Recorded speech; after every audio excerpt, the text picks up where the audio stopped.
Hey there, everyone. Happy Wednesday. I hope you're having a really good week so far. My name is Jenn Walker Wall. I'm the founder of Work Wonders Careers, where we help people land new jobs and thrive at work.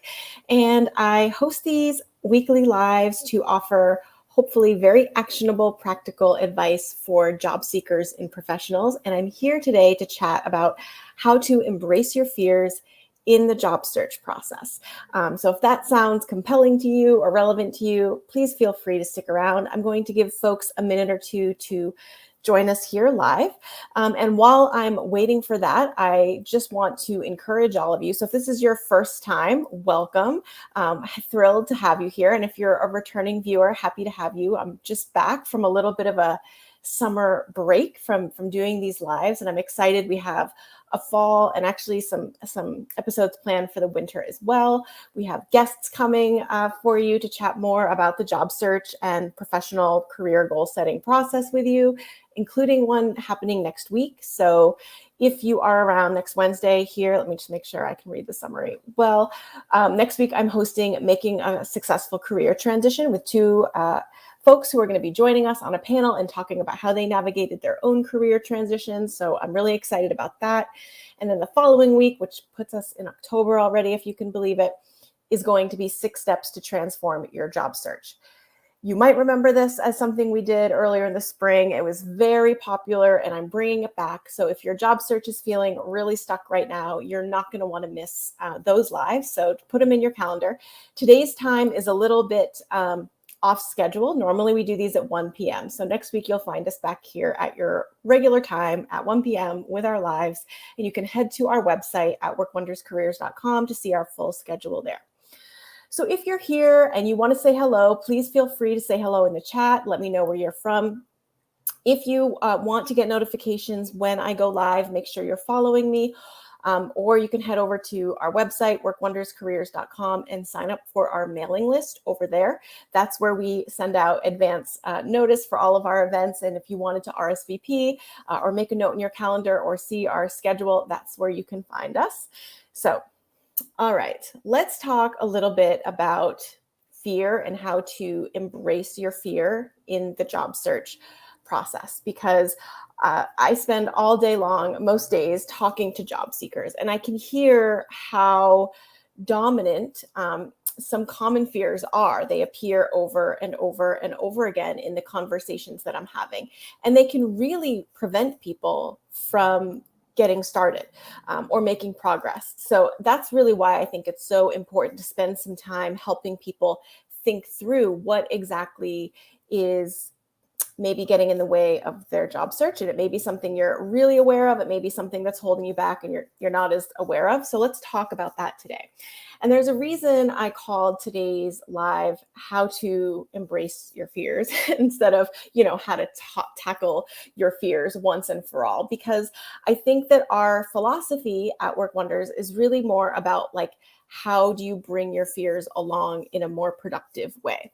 And as I was thinking about today's topic, I was remembering an anecdote from this book, Big Magic by Elizabeth Gilbert, that I really enjoyed reading. It came out a few years ago now. And in it, she was telling the story about, how she thinks of fear and how she brings it with her in her creative process. And so one of the anecdotes, and I'm paraphrasing here a lot, is that she allows fear to come along for the ride. But she doesn't let it sit in the driver's seat. And so that's really sort of somewhat what I have adopted here for our clients and folks working with us on their job search is we're going to give fear a ride. I don't want to diminish anyone's fear, because what I really suspect is that like the root of a lot of fears is like experience and even wisdom.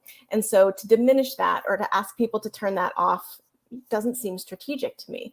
But at the same time, we can't be so driven by fear that we, consistently don't take the action that we need to, or we make some of the, same mistakes or decisions over and over again that maybe really aren't serving us well.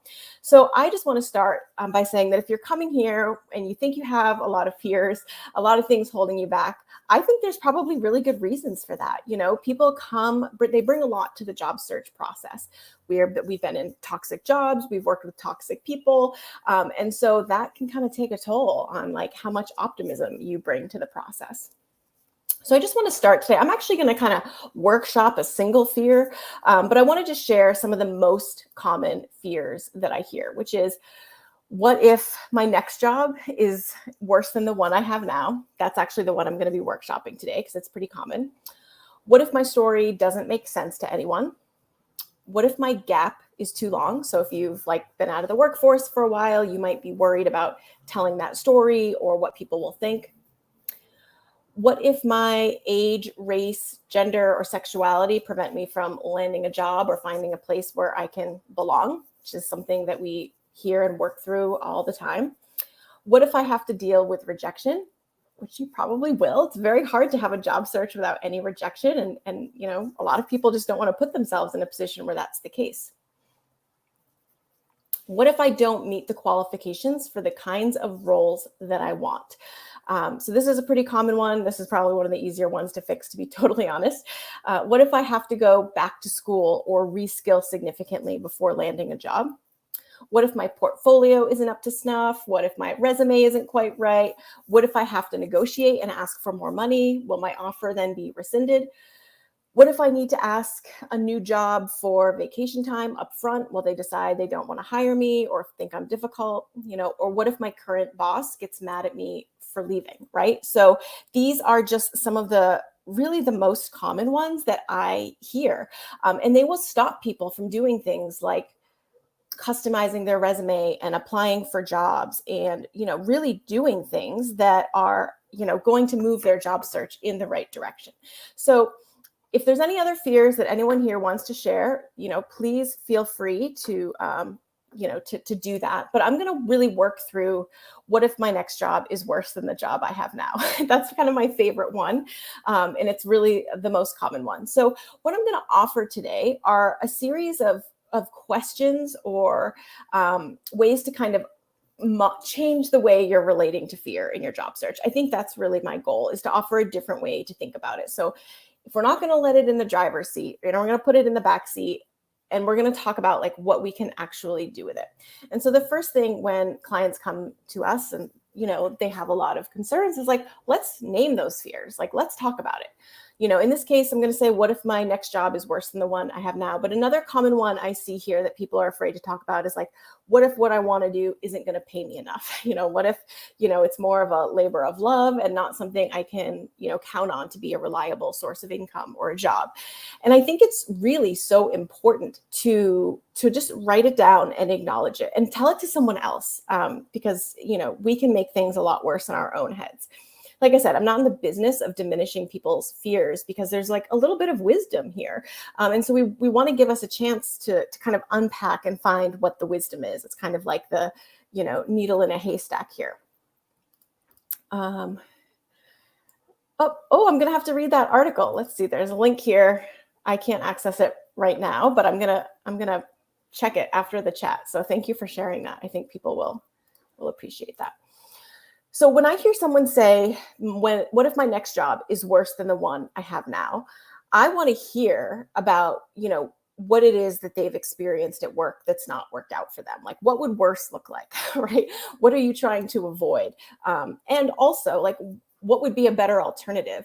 And to really do a good job of painting that picture, because that's how we kind of extract the wisdom from it. It's easy to turn a fear into an assumption or a foregone conclusion. But what we actually want to do is try to turn the fear into a research question. Can we give ourselves some structure and direction so that we can observe and research and collect information so that we can decide if this job would be worse than the one we're leaving. So that's what we want to do. We want to acknowledge it, name it, talk about it, write it down, and try to extract at the surface level some of the wisdom that's inevitably kind of buried there. And this next step is so important, because a lot of job seekers will forget it, which is you have some agency in this process. You are not waiting to be chosen. You might feel that way now, but when we work with people, we try to shift from very strong, the job search is a performance mode, into you are a savvy and strategic and selective professional looking to make a purposeful next move, we can't be entertaining offers from just anywhere.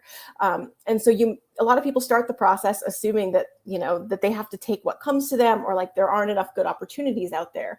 But I want to really encourage you to think like, where can you make decisions and exercise agency on your own behalf here? And I have some ideas I'll share.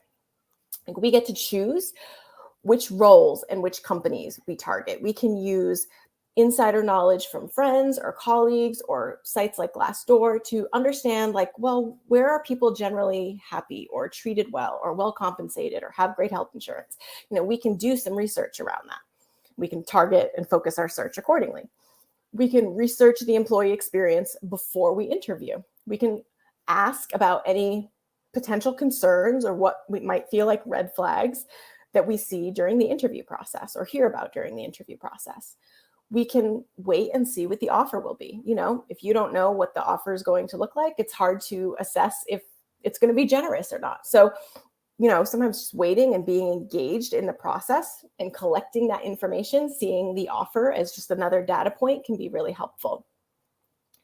If we get all the way to the negotiation or offer stage and we're still a little unsure, we can ask for more conversations if we need it. So I've had clients who are women of color asked to speak with other women and women of color in the organizations to get a good sense of like how that experience has been for them. I've had clients ask for more conversations with people who would be their peers or people who would be their supervisors to get, a better sense of the role and the culture.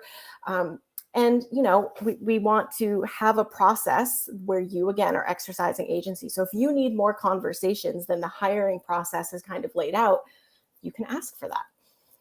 We can ask for what we need in this process as we go, especially sort of if we're a finalist and towards the end of the process. And ultimately, we can decline offers. We don't even have to wait to the offer stage. Like, we can withdraw at any point. So if you do get the sense like, oh, this isn't quite what I was hoping for, or what, I've changed my mind, there's room for you to do that in the job search process. So like, it's not like once you apply, you are committed. Once you apply, you are asking to learn more, and then you have to learn, and then you have to continue to assess here, right?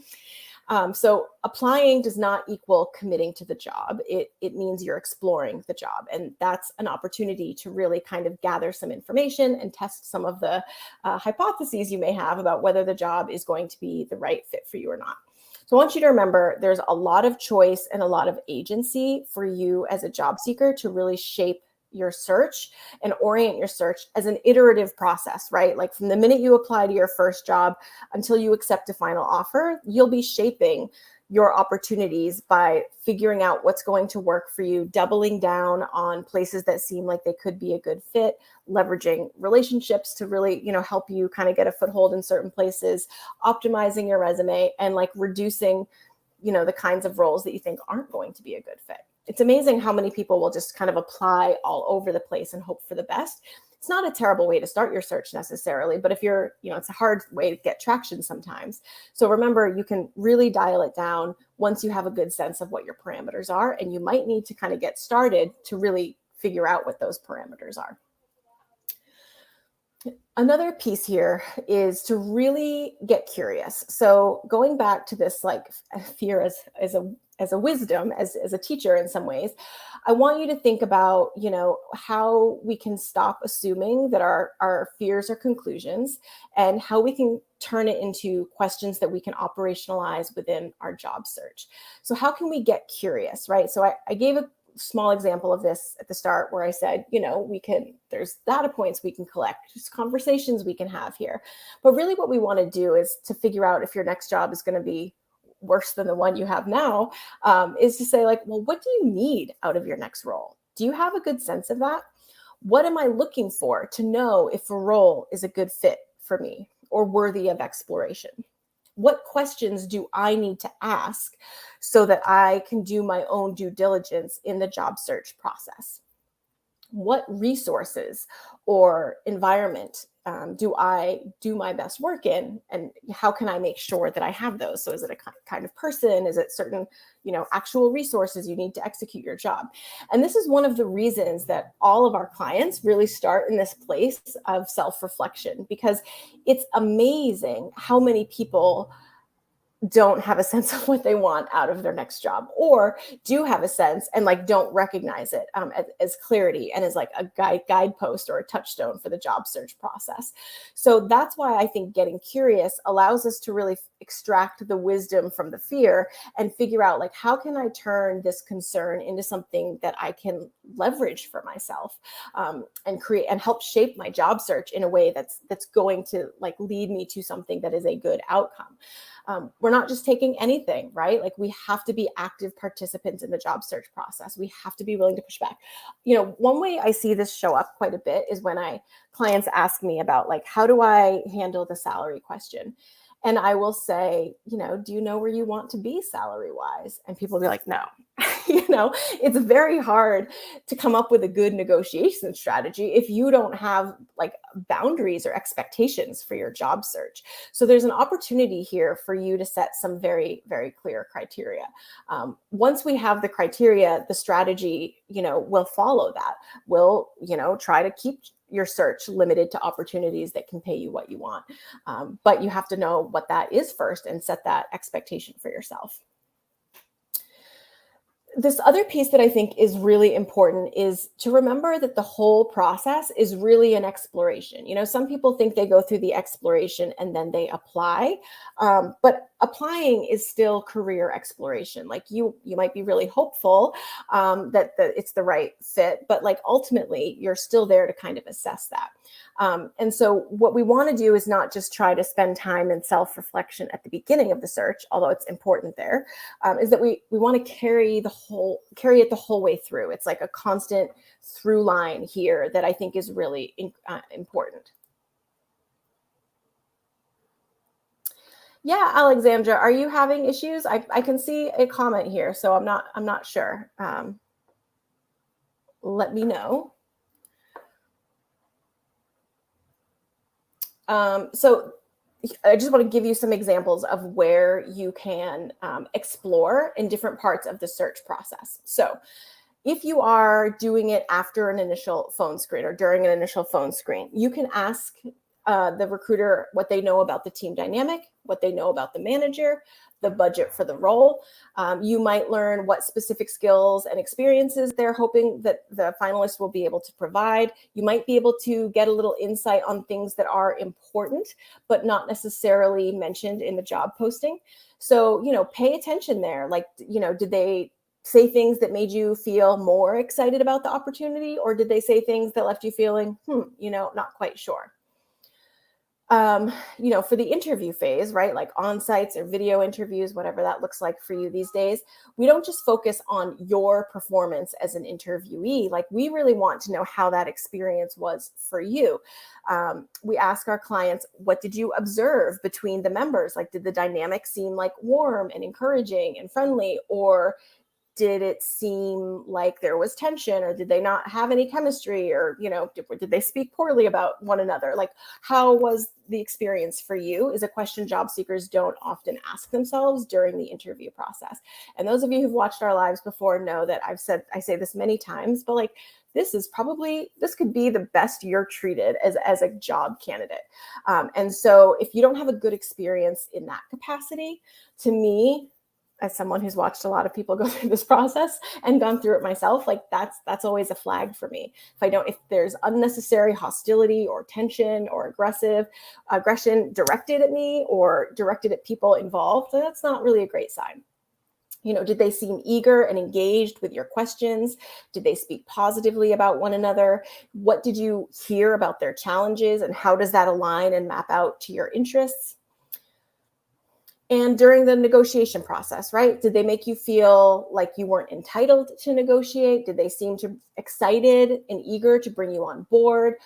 Were they eager to see what they could do if you asked for more money or made a request of some kind? Are they reasonably patient in offering you a healthy timeline to make a decision for yourself?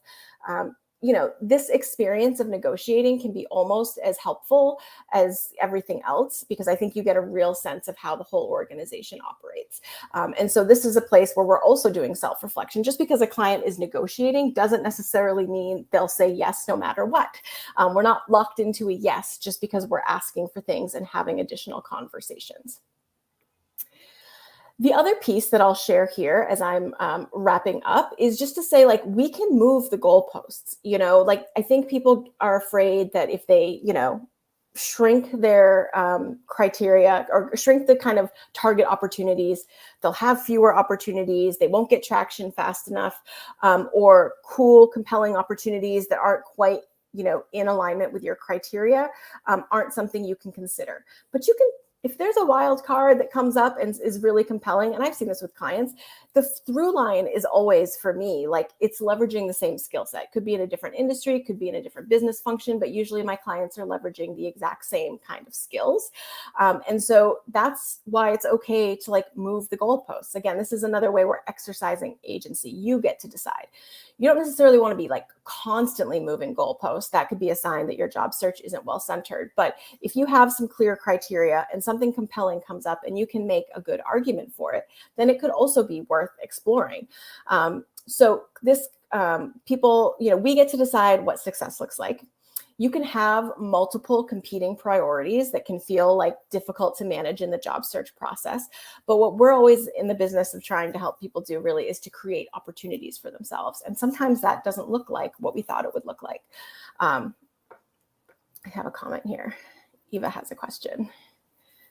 Asking questions is certainly a good way to find out more about the prospective employer, but some things such as culture is something that actually needs to be experienced. What if the recruiter hiring manager doesn't truthfully answer my questions? What the team culture is like? This is a great question, Eva. Thank you for this. And so if I may, like, the fear here is, like, what if people don't tell me the truth? Or what if people have just a different experience on a wildly different team? Like, recruiters may not be the best person to kind of comment on the culture of a team because they're probably not on the team. They might work closely with the team or they might not. So here's how I would approach this, or encourage a client to approach this, which is, I would ask this question individually of multiple people throughout the process, over and over again, and in different ways. So my background is actually in research. So I like to think of this as, like, we're triangulating here. We're trying to make sure that, like, the data is aligning in a good general consensus. So I might ask a question like, what's your favorite part of the team culture? And then, I might also ask, can you give me an example, right? So can you tell me what that looked like for you? If everyone says, oh, it's a real flexible, happy place to work, or we're placing a huge emphasis on, hiring women and women of color, like, can you tell me about that? Tell me what that looks like. What are the goalposts? Like, what are the goals? Like, who's tracking that? Like, can we see the progress? Like, what are the expectations? And sometimes, you can actually speak to people that don't interview you if you get to the negotiation stage. So my answer to you, Eva, is you've got, like, multiple options here to gather some more information. Another thing that I suggest, Glassdoor, I think, is good, but also I have clients who will set up Google alerts on companies. And I think that that's really helpful too, because instead of just getting sort of like a nice professional branded voice of what they want you to see here on LinkedIn or in other places, you might be able to follow, like, for large companies that might have press, or might have people kind of talking to the press. You can kind of get a good sense of like what the temperature is there, so to speak. So let me know if any of this sounds like it's something you could do. But I would ask the question repeatedly of multiple people and in different ways, because I think, culture is just something that can mean a lot to a lot of different people. And I think it's really important to figure out, like, what do you mean when you say this? What are you actually looking for? And if they're not speaking to that, when you ask the question broadly, ask the question more specifically. I'm happy to take any more questions that folks might have to talk about fears here. Let me see. Did I say everything I needed to say? If you have been to these lives before or any of my webinars, you've seen, like, our signature framework for job seekers is like a circle, right? And so it's a cycle, and it's a very non-linear process. And so I think that can really frustrate people, because people are never sure where they stand in their job search. You could be, like, interviewing one day and, like, back to square one the next week. And so that's another thing that I kind of encourage people to embrace a little bit, because you may be making really good decisions for yourself by narrowing down the kinds of roles, getting clearer about, what the the benchmarks or the criteria are that you're looking for in a potential employer. And that is really just as important as like your resume getting traction. I talk to lots of people whose resume gets them traction and the jobs aren't going to be a good fit. So it's really important that we build on a strong foundation and that we don't forget what that foundation is, that we come back to that piece of like, how, what is it that I need? How does this align? And it's not really trying, sometimes people are like, I'll never have any options if I set my sights too high. And I think that's like a fear of a lot of people. And so sometimes I'll say to people like, would you be willing to give this approach a try for like 2 to 4 weeks? And if you hate it and if it doesn't feel good, like you can go back to what you were doing. Let me see here. I'm doing some freelance writing, editing to build up my resume and work examples after a long break from work. I would love to do some freelance writing and editing for a particular company, but I have no contacts there. I found someone on LinkedIn who says she works with freelancers. She does not know me. I do not know her, and I'm afraid that approaching this person will be overstepping. Any thoughts on doing this or not? I think it's worth a try. I can hear the fear here is that you are worried about approaching this person will be overstepping. So you're worried about crossing her boundary. I have to say that I think LinkedIn is like an appropriate place to reach out to another professional who hires people who do what you do. It's not like you're on her personal Instagram account. That actually might be overstepping. But I think on LinkedIn, it's fair and reasonable to reach out to a potential, supervisor, hiring manager, contact. And so I would encourage a client, knowing what I know here, which I realize is limited, I think that could be a worthwhile conversation. And sometimes what I like to have clients do when they're afraid to just make an ask, like, hey, I would love to be a freelancer for you, is, hey, I found your profile. I'm a big fan of your company. And I'd love to hear more about the process of doing freelance for you and what you look for when you hire freelancers. Would you be willing to, hop on a phone call or Zoom call with me for 20 minutes and share more about that? So really framing it, I guess, as an informational interview, but, I just call them conversations for the most part. I think that could be something that you might feel comfortable with, that would also be an appropriate kind of message to send, here on this professional development platform. Let me know if that feels like something you're comfortable with, or if we should workshop that further. I'm just going to share. Well, thank you for being here, first of all. And I want to invite all of you to join me next week when I have my friends, Alexa and Mary Liz, who are two people who've made significant career changes fairly recently. I'm going to have them on, and we're going to have a group conversation about how to make that happen, what that looked like, how they made decisions. And I can say that the two of them certainly had to navigate some fear and uncertainty in the process. So if you want to know more about how to apply this, next week's panel might be a great one. And just as a reminder, it starts at 1 p.m. And I'll wrap up by sharing October 6th, I'm doing 6 steps to transform your job search. So if you haven't seen our job search strategy framework that I keep referencing the cycle, definitely come to that because I will be sharing it there. Oh, looks like I have a couple more questions. In your view, is it better to be a jack of all trades or be a specialist? So I actually think this depends on the job. I always say the resume is only ever as good as the job at hand. That's going to help tell you which of your skills or experiences are relevant.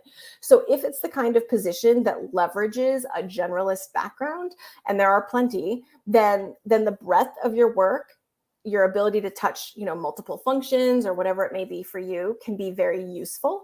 Alternatively, if it's a very specific position that leverages a thread of your experience, you may want to have a resume that really highlights that. Because sometimes a generalist resume for a real specific kind of role doesn't look like a natural or super compelling match. But alternatively, it kind of depends on what the job is asking for. So I would pay attention to those qualifications and try to, assess, is this a generalist role or is this a really specific role? And how can I use my resume to highlight, my most relevant skills and experiences here? Good question. I'm personally a generalist. I think it's good for being a small business owner to be able to do a lot of things. All right, everyone. Thank you so much for popping in today and chatting fears and embracing fears with me and being willing to do that. I'm excited to check out this article that I saw someone share here, and I hope everyone else can do the same. I'm going to try and find the RSVP links for next week's lives as well. And of course, if you want to know about future lives and other events that we're hosting, hop on over to workwonderscareers.com and join our mailing list, and we'll make sure everything we're doing goes straight to your inbox.